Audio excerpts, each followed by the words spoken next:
नमस्कार दोस्तों, राजस्थान में अब 12वीं बरसी वगैरह पर खाना खिलाना, भोजन कराना ये सब कानूनन जुर्म होगा। इसमें शामिल होना भी जुर्म होगा।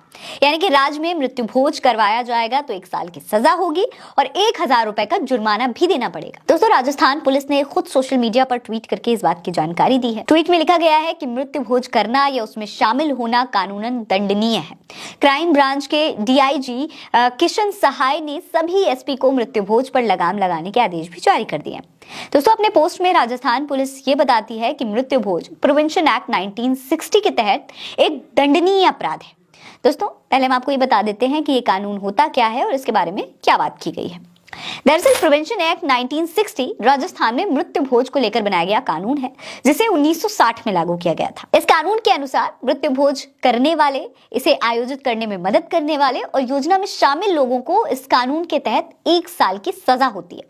इतना ही नहीं, मृत्यु भोज के लिए पैसा उपलब्ध कराने की पाबंदी भी है। यानी कि अगर आप इसके लिए चंदा देते हैं, इसे करवाने में मदद करते हैं, तो भी आपको सजा हो सकती है। दोस्तों, राजस्थान में कोरोना काल के दौरान इस कानून को कड़ाई से लागू करने के आदेश जारी किए गए थे, क्योंकि दोस्तों मृत्यु भोज का शास्त्रों की विधि में कोई प्रमाण नहीं है।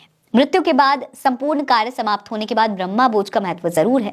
इस प्रकार का काम शास्त्र की विधि के अनुसार अगर किया जाए तो उस आत्मा की तृप्ति होती है जो शरीर छोड़कर गई है, पर उसकी जगह पर कई और लोगों को, बाकी लोगों को भोजन करवाने का कोई भी प्रावधान नहीं है। ऐसा कुछ भी शास्त्रों में नहीं लिखा। इससे किसी को खुश करने की जरूरत आपको नहीं। लेकिन कोविड के बाद एक बार फिर इस कानून में दोस्तों ढील दे दी गई थी और अब भारतीय जनता पार्टी की नई सरकार आने के बाद एक बार फिर से इस कानून को एक्टिव करने का आदेश दे दिया गया है।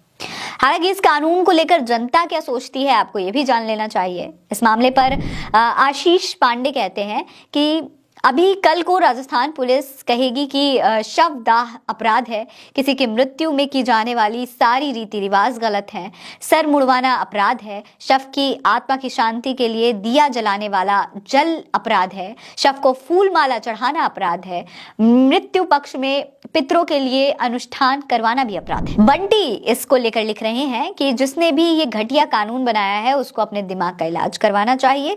मृत्यु भोज में लोग बुलाते हैं, इसलिए जाते हैं। लोग जबरदस्ती, धमक के या डरा के भोज पर किसी के घर खाने के लिए नहीं जाते हैं। वहीं अरविंद यादव लिखते हैं कि हमारे उत्तर प्रदेश में भी ऐसा कानून होना चाहिए। मरने के बाद धर्म संकट में डालकर लूटने वालों की दुकान पर ताला लगना चाहिए। अनुज कुमार वाजपेयी लिखते हैं कि माननीय राजस्थान पुलिस मृत्यु भोज के साथ साथ रिश्वत लेना भी दंडनीय अपराध है। आओ मिलकर इसको खत्म करें। वैसे जानना चाहता हूं कि ये कब से नया नियम आया, संविधान में इसके लिए कितने दिन की सजा का प्रावधान है। वहीं अंशु पांडे लिखते हैं कि मृत्यु भोज कुरीति कब से हो गया? अगर ये कुरीति है तो फिर दूसरे धर्मों की कुरीतियों पर भी कानून बनना चाहिए। क्या आप तैयार हैं इसके लिए? दोस्तों, इस खबर के आने के बाद लोग कानून पर तो सवाल उठा ही रहे हैं, इसके साथ ही भारतीय जनता पार्टी पर भी सवाल उठाए जा रहे हैं। लोगों का कहना है कि भाजपा सरकार आने के बाद अब राज्य में क्या क्या देखना पड़ेगा। खैर दोस्तों, आपको क्या लगता है? मैं कमेंट सेक्शन में लिखकर